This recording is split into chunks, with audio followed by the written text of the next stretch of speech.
He is very, very sorry.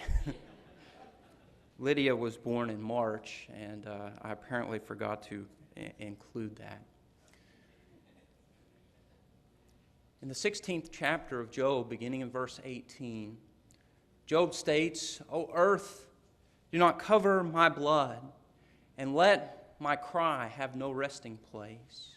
Surely even now my witness is in heaven, and my evidence is on high. My friends scorn me. My eyes pour out tears to God. Oh, that one would plead for a man with God, as a man pleads for his neighbor. For when a few years are finished, I shall go the way of no return." Job makes this statement in what is typically referred to as the second cycle of speeches. He's here suffering. He's lost his children. He's saw his wife's faith falter. He's lost his status amongst the people. He's lost his health and is suffering with boils from head to toe. And he's lost as well the respect of his friends and even the kindness of his friends. And throughout the first cycle of speeches, which encompassed chapter 12 through chapter 14, Job has time and time again argued for his innocence, argued that he's not done anything worth the suffering that he's enduring. But his friends, Eliphaz, Bildad, and Zophar, have very clearly indicated that he is a great sinner. Job, you're suffering so greatly. You must have sinned greatly as well. And so Job responds to them, arguing for his innocence, arguing that he's done nothing worthy of the suffering that he's enduring. And part of his argument, especially in chapter 12 and chapter 13, is that sometimes the righteous suffer and sometimes the wicked prosper. The very opposite of what it appeared to them to be. It appeared, especially to Eliphaz, Bildad, and Zophar, that the righteous always prosper and the wicked always suffer. But Job says, no, that's not the case. Sometimes the righteous suffer too. And here in chapter 16 through chapter 17, Job is responding to what Eliphaz has had to say in chapter 15. Primarily, that Job is wrong. Job is wrong about the suffering of the righteous. The righteous do not suffer. The wicked suffer. The righteous prosper. And so in chapter 16, Job is making a response to Eliphaz. In the first 5 verses of chapter 16, he rebukes his friends for how they've been treating him and for what they've been saying to him. Beginning and then in verse 6 through verse 16 of chapter 16, he details some of the things that God has done to him, some of the things that God has caused to befall him, and the suffering he's endured. And then finally in verse 17, he once again affirms his innocence. He says, "Although no violence is in my hands, and my prayer is pure." Following that assertion of innocence, once again, we find our section for our study this morning. In verse 18, Job calls upon the earth not to cover his blood. "O earth, do not cover my blood, and let my cry have no resting place." In the Old Testament, the blood of the murdered cried out to God for vengeance. And apparently what Job is stating in verse 18 is that he indeed is going to die, but not just that he's going to die, but that he's basically going to be murdered. That he's going to be unjustly put to death because he's innocent of all wrong. He does not deserve death. And so he states, "O earth, do not cover my blood," arguing, I'm being put to death. I'm being murdered. And my blood needs to cry out for vengeance. It needs to cry out for justice. In Genesis chapter 4 and verse 10, after Cain killed Abel, God told Cain that Abel's blood cries out from the ground. Later in the Old Testament, in Ezekiel chapter 24 and verse 7 through 8, the blood of the innocent cried out for justice against Jerusalem. Job wants his blood to cry out.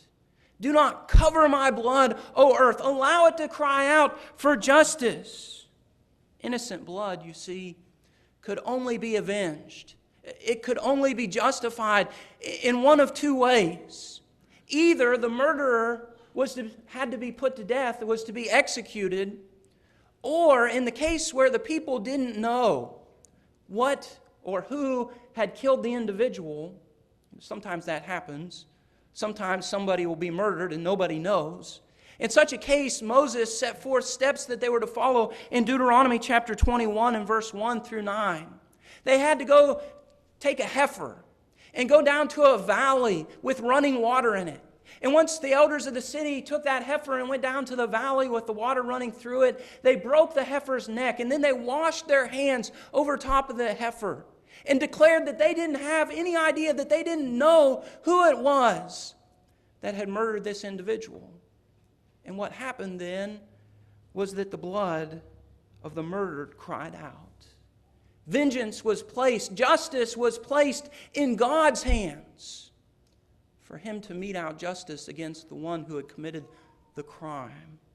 Here, Job calls upon the earth not to cover his blood because he's stating or implying that he is being murdered. He's being unjustly put to death. And so in verse 18, he calls upon the earth not to cover his blood.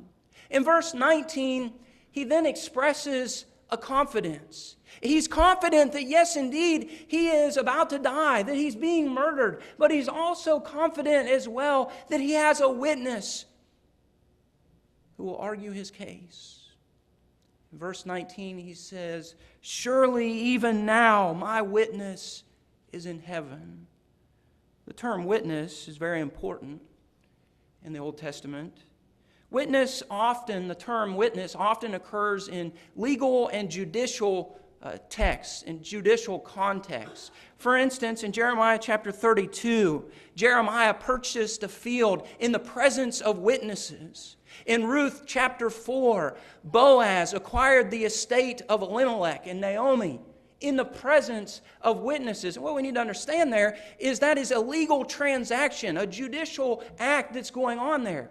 Much like we would buy land and fill out a new land title, and the title would be handed over to us, they would transact these legal matters in the presence of witnesses. Not only does witness occur in that sense, but of course the law forbade false witness. And at least 2 or 3 witnesses were required for capital punishment. Along with that, lesser crimes also required multiple witnesses. The point is that a witness would be there to verify the truth, to verify that what occurred, and the factuality of the matter. Here, Job is arguing he has a witness. He has someone in heaven or something in heaven that will argue the facts of the case, that will present the truthfulness, primarily of his innocence, and as well of his unjust suffering and his unjust murder when it comes to that. As well, in the Bible, various things were used as witnesses.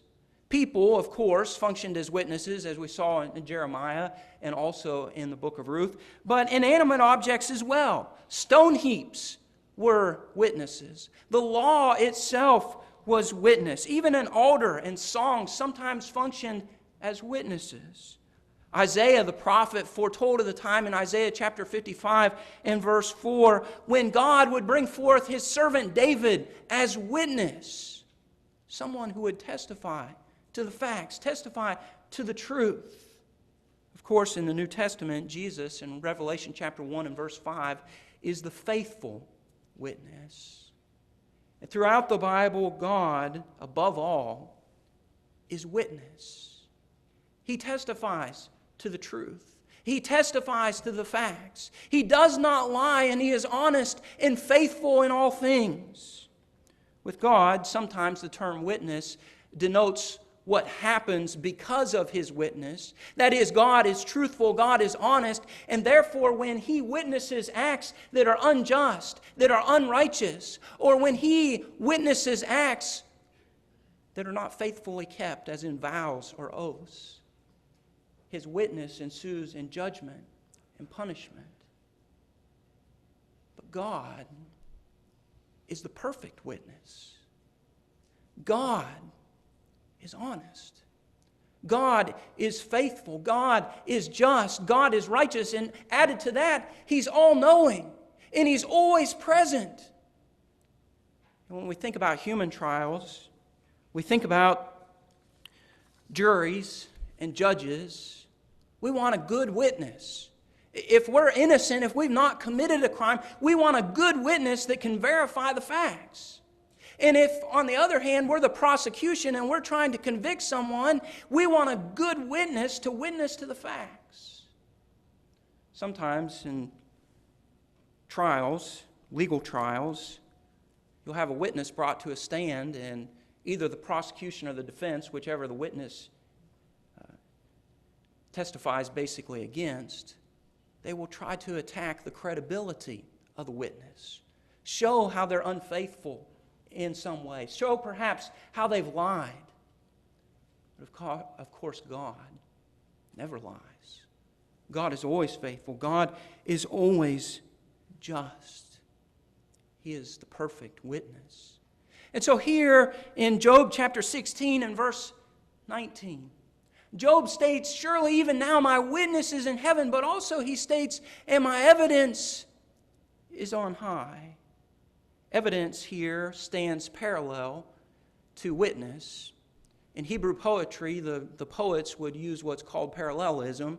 They would use parallelism to expand or to clarify the idea presented in the first line. So here, witness and evidence stand parallel to one another, helping clarify, helping understand a little bit more about what Job is stating. Perhaps, though, the most important aspect of verse 19 is the location of the witness. Again, he states in verse 19, "Surely even now my witness is in heaven, and my evidence is on high." Job has a witness, but his witness isn't on earth. His evidence isn't on earth. It's in heaven. At the very least, what Job is stating here, at the very least, his witness is in the very presence of God.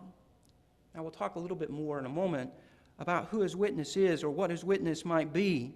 But at the very least, what he's stating is that it's in the very presence of God. It's in heaven. Job is confident he has a witness. So Job makes a call in verse 18. In verse 19, he expresses a confidence. And finally, in verse 20 through 22, he expresses a cry. He has a great desire. Oh, that one would plead for a man with God, as a man pleads for his neighbor. Job greatly desires what we might call a mediator. In chapter 9 and verse 32 and verse 33, he states, "For he is not a man," speaking of God, "as I am, that I may answer him and that we should go to court together, nor is there any mediator between us who may lay his hand on us both." Job wants someone who can speak on his behalf to God. Interesting thing about what Job does in the book is he progresses further and further in his affirmation of innocence to the point where he says, "God, come speak to me. I'm not going to say any more until you come speak to me." He wants to stand before God. Interesting thing is when it happens, he doesn't have too much to say other than, "I abhor myself and I cover my mouth. I've uttered what I do not understand." But Job wants someone. In the beginning of the book, he recognized the fact that he could not stand before God. Who am I that I'm going to be able to go before the Almighty and declare my innocence and argue my case? For I'm not like him. Job needs somebody. He wants somebody. He desires somebody. He cries out for somebody to argue his case on his behalf, to argue with God for him. as a man would plead for his neighbor. His friends didn't do that. Instead, he says in this text, my friends scorned me. They mocked him. They made fun of him. They made light of his suffering and stated that it was his wickedness, his sin, that had caused his great suffering. As well, not only did his friends scorn him, he says, my eyes poured out tears to God. And in this context, he's probably suggesting, I've cried out to God. I poured out my tears to God. And he just won't answer. Why won't he answer? Why won't he respond? I just want him to respond. And so Job wants a mediator. He wants someone to plead on his behalf. In this context, to plead, again, has the judicial, legal kind of aspect to it. The pleading that might occur in a courtroom. Job wants someone to plead or to mediate or to argue his case. Primarily because he sees his life about to end. In verse 22, he states, for when a few years are finished, I shall go the way of no return. The phrase in the first line there, a few years are finished, appears to be an idiomatic phrase. According to Kyle and DeLeach, it doesn't suggest that he's going to live a few years. Rather, what it suggests is the brevity of his life. He doesn't think he's going to live very much longer. In fact, he's going to go the way of no return. And then in the very next verse, in chapter 17, verse 1, he says, my spirit is broken, my days are extinguished, the grave is ready for me. Job sees his life about to end. And that has driven him to cry out for a mediator, to cry out for someone who would plead his case. Job believes that he's suffering unjustly, that he's innocent, and that his witness is in heaven. Who then, or what then, is Job's witness? Who or what has Job placed his confidence in? There have been at least two broad suggestions in the various commentaries you might read as to who Job is referring to here as his witness. The two broad suggestions are either that Job's witness is something impersonal, or in the contrast, we might say something personal. As far as impersonal suggestions, something like perhaps his blood, as we see in verse 18. O earth, do not cover up my blood. And so perhaps he is seeing his witness as his blood that would cry out for vengeance, some might suggest. Another impersonal suggestion has been Job's affirmation of innocence. On the personal side, we might note that suggestions are perhaps God, or maybe even Jesus. It seems to me that the personal aspect, at least, must be some sort of divine being. Because Job has stated very succinctly in verse 18 that his witness is in heaven, or verse 19, excuse me, and that his evidence is on high. And so it doesn't seem to me that if we're going to look at the personal aspect, that it can be a human. Rather, it has to be someone in heaven to argue his case. As far as the two broad possibilities are concerned, impersonal or personal, David Kleins, in the Word Biblical Commentary series, in the commentary on Job, argues that Job's witness in heaven is his own, quote, protestation of innocence, and his formal deposition that requires God to give an account of himself, his affirmation of innocence, or his legal cry. What he's stating is Job, in verse 17, and prior to this, and then later as well, when we get around chapter 31, Job affirms his innocence. He takes a vow of innocence and says that I am innocent. I've done nothing worthy of this suffering. That perhaps is the witness that is in heaven before God. Kleins suggests a couple reasons not to think that it is God himself that is Job's witness. He says God could not be Job's witness because God is Job's murderer. And to set God up as Job's murderer and his witness would be paradoxical. God is the one who has crushed Job. In fact, Job has stated so much in this chapter, in chapter 16. In verse 6, if you go back up, he says, though I speak, my grief is not relieved, and if I remain silent, how am I eased? But now he, speaking of God, he has worn me out. You have made desolate all my company. You have shriveled me up, and it is a witness against me. My leanness rises up against me and bears witness to my face. He tears me in his wrath and hates me. He gnashes at me with his teeth. My adversary sharpens his gaze on me. He's saying God is indeed the one who has crushed him. Job as well desires a mediator between God and himself, and perhaps that would suggest that God isn't viewed as the witness either. But while Klein's view is possible, I think there are some major problems with it that point in another direction. First of all, paradoxical doesn't mean impossible. Something that is paradoxical, of course, is something that appears contradictory. And indeed, there is a sense in which Job's view of God does evidence some view of contradiction. He does view God as his Redeemer, as his Savior, but on the other hand, he as well views God as the one who has crushed him. Even in the beginning of the book, in Job chapter 1 and verse 21, he stated, the Lord gave and the Lord has taken away. Blessed be the Lord. The Lord's the one that blessed me. He's the one that gave it to me. But he's also the one that took it away. Later in chapter 2 and verse 10, as his wife encouraged him to curse God and die, he stated, shall we indeed accept good from God, and shall we not accept adversity? God is the one who has blessed me. God is the one who has given me good, but he's also the one that has taken it away. And then in Job chapter 13 and verse 15, he makes one of the most amazing statements of the book. Though he slay me, yet will I trust him. Job indeed sees God as the one who is crushing him, but he also sees God as the one who is able to save him. Job's life indeed was filled with paradox. God is the one who he sees as causing the suffering, but also the one that he can plead to. But you know, is that really any different from any sufferer? At least any sufferer that has a Bible background and who knows God.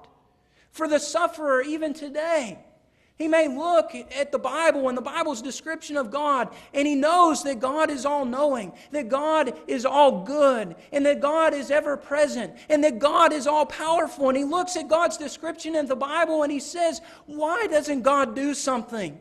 Why doesn't God take this away? Why is he doing this to me? See, that's a paradox. I know God has the ability. I know God has the power. And so why is this happening to me? And in fact, that's the paradox that Job is living in.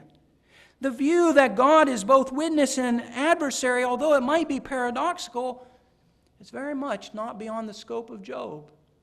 In fact, it fits in very much.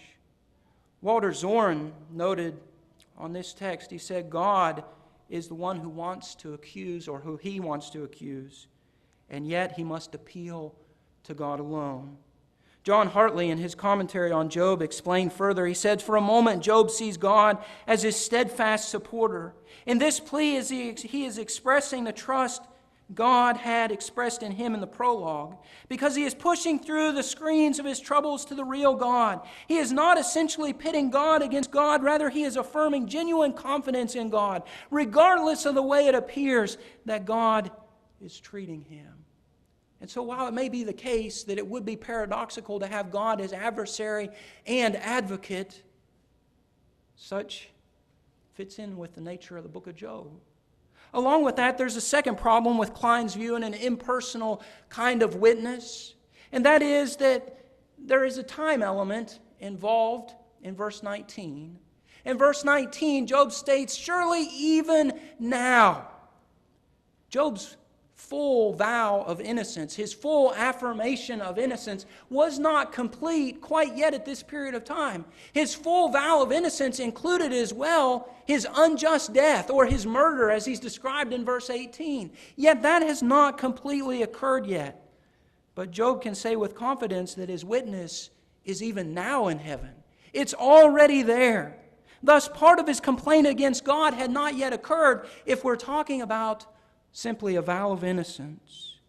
Third, Job doesn't just want some type of impersonal witness.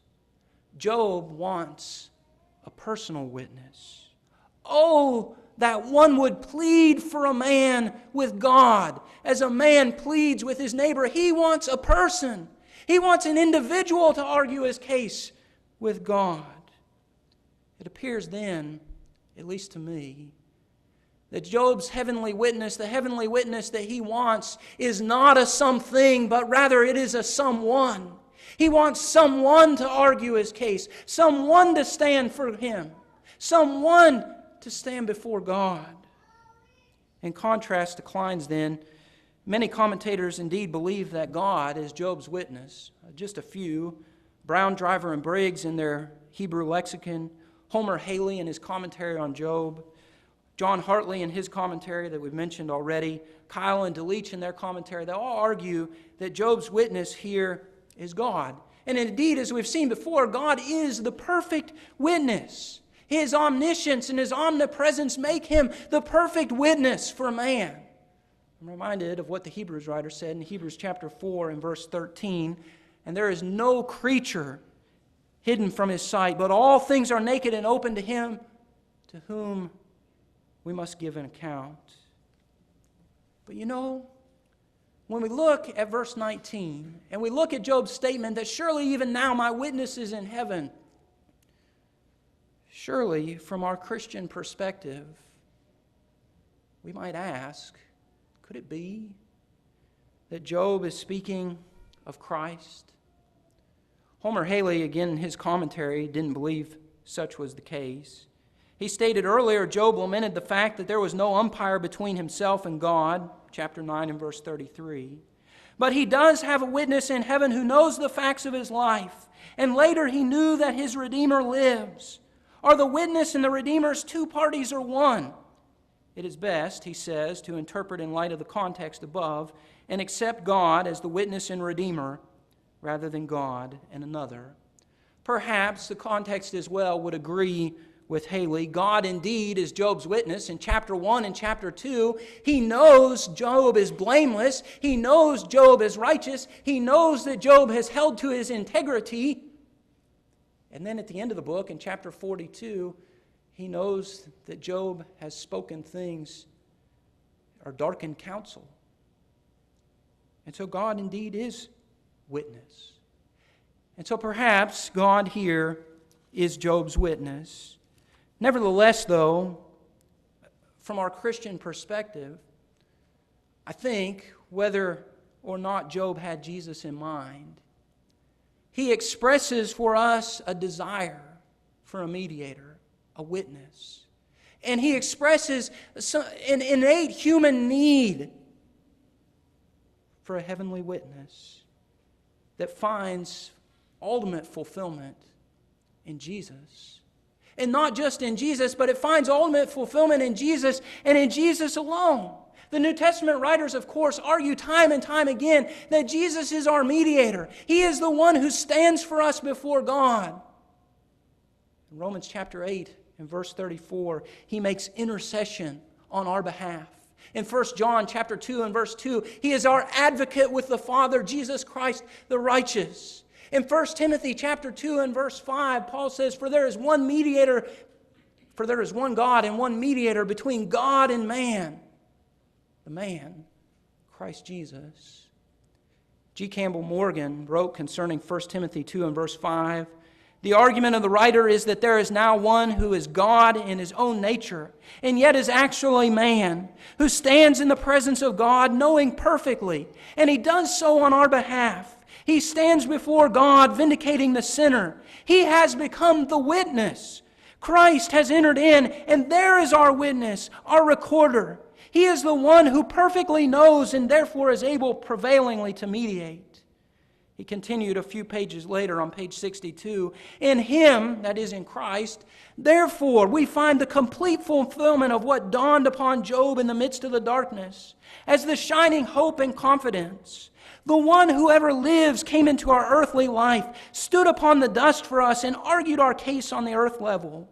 By that unveiling, we are brought to an understanding how He forever represents us and argues our case in the high courts of heaven.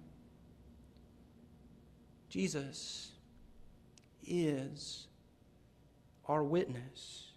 While Job desired and longed for a witness and a mediator, and he searched diligently and passionately for a witness, we as Christians today stand in the fuller revelation of the New Testament.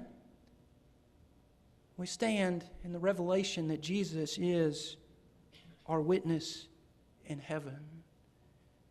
We might ask then, how? How is Jesus our witness? In what ways does He function as our witness? There are a number, I think, and perhaps you can come up with more, but there are a number, I think, that are of worthy note, especially in connection with Job 16. First of all, Jesus, and really God as well, when we consider both of them divine, but Jesus is our witness in our sinfulness or our sinlessness. The ever-present eye of God sees all that we do. He sees our sin. He sees our righteousness. He sees the just actions and the unjust actions. He sees all that we do. He sees our sin. He sees our righteousness. God knew Job's character. Job was indeed innocent. And the important thing is that God knew it. God was witness. God knew that he was innocent. And Jesus knows the same about us. He knows whether we're sinful or we're sinless. God knows our good character. With Job, God knew in Job chapter 1 and verse 8 that there was none like him on the earth, a blameless and an upright man, one who feared God and shunned evil. But you know, at the end of the book as well, he knew that Job had darkened counsel by his words without knowledge. He knew the sin of Eliphaz, Bildad, and Zophar. And Jesus knows as witness, He knows our sin or our sinlessness. As well, Jesus also knows our sorrow. In verse 20 of our text, Job laments, it appears, "My friends scorn me, and my eyes pour out tears to God." It appears that he laments the fact that God has not answered to this point. But you know what?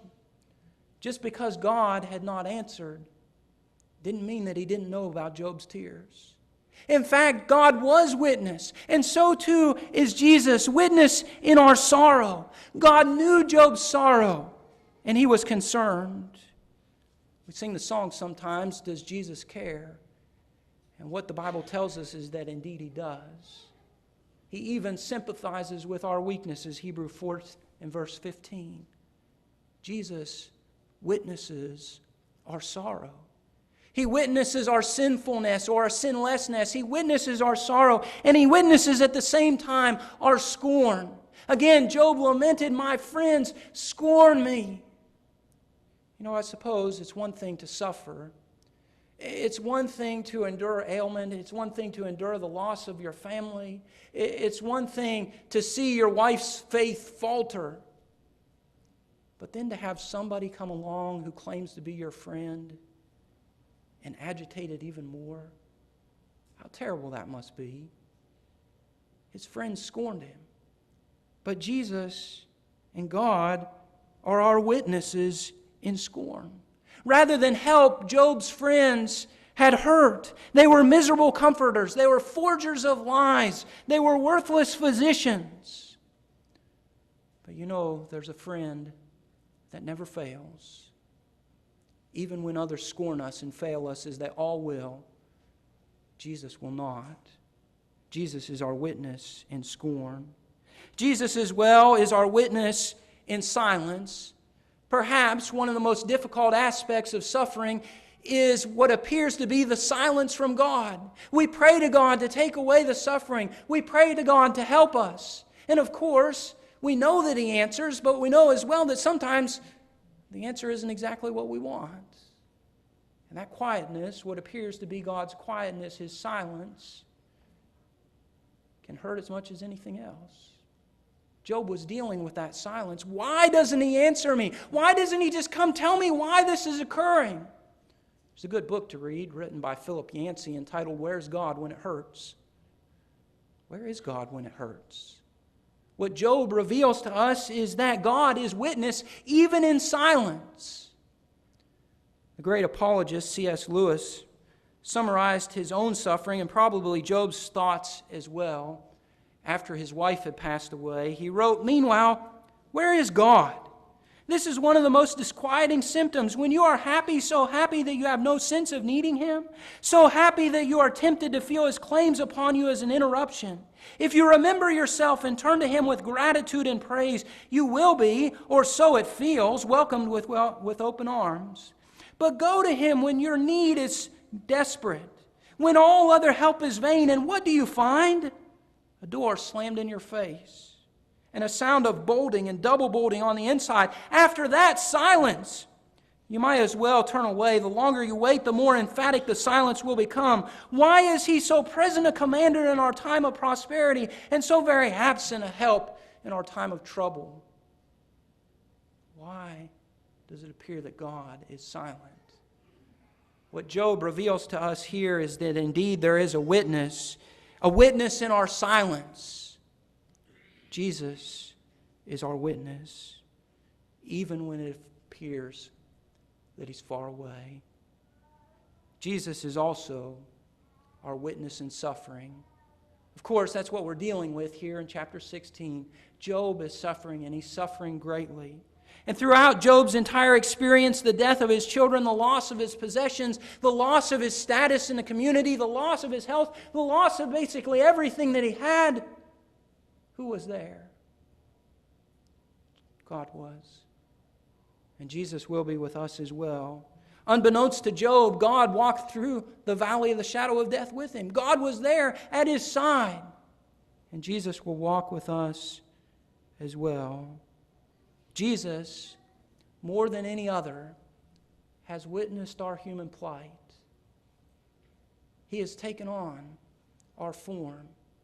He has lived as a man. And He knows what it is to be a man. And He witnesses and cares for us in suffering. You know, when I look at chapter 16 here, in these verses, I see the great anguish that Job is in. And part of that anguish compels me to wish that I could reach back through the ages of time, place my hand on Job's shoulder, and speak to him and say, Job, our witness is in heaven. There is a witness. And not only is He our witness in heaven, but He's our witness in heaven. And He was like us. He was man. Oh, that one would plead for a man with God. Indeed, we have one that will. Our witness is in heaven. And He became like us. He became flesh and dwelt among us. And we beheld His glory as of the only begotten of the Father. Not only that, not only is our witness in heaven the one who became flesh, but He is the one as well who is God Himself. In John 1 and verse 1, in the beginning was the Word, and the Word was with God, and the Word was God. Philippians 2 and verse 6, He was in the form of God and did not consider it robbery to be equal with God, but made Himself of no reputation, taking on the form of a bondservant and coming in the likeness of man. He is both God and man. Our witness in heaven, Job. We have a witness, and He's God and He's man, and He can argue our case before God and stand there as our perfect witness and our perfect mediator. And Job, his name is Jesus.